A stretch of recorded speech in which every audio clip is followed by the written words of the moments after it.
कोबर लिखल कौशल्या रानी और सुमित्रा रानी है।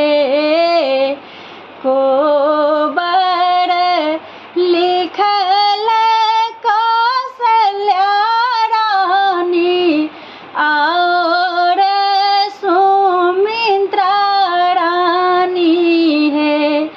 आहे रची रची लिखल के कई रानी बड़ रे जतन सोहे। आहे रची रची लिखल के कई रानी बड़ रे जतन सोहे। ताही कोबर सुत गेला रामचंद्र दुल्हा दुल्हिन सुतल संग है। ताही कोबर सुत गेला रामचंद्र दुल्हा दुल्हिन सुतल संग है। आहे मुहमा उघारी क देखल दुल्हिन के आवरण है। आहे मुहमा उघारी देखल दुल्हा से दुल्हिन के आभरण है।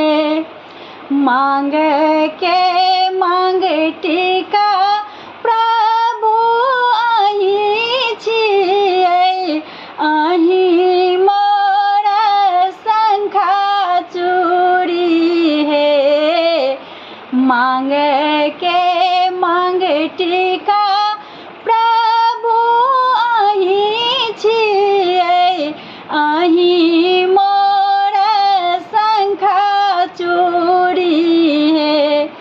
आहे चंद्रहार थिक मोर सासु की ननदो नवरंग चूड़ी है। आहे चंद्रहार थिक मोर सासु की ननदो नवरंग चूड़ी है। अहीं मोर नयन कई जोड़िया की देवर बाजू बंद थी कहे। अहीं मोरा नयन कई जोड़िया की देवर बाजू बंद थी कहे। आहे ससुर मोर थिक भगवान की है मोरा आभरण है।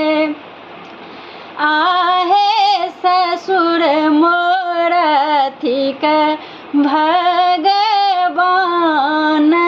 की है मोरा आभरण है। एतबा बचन सुनलन अपन सा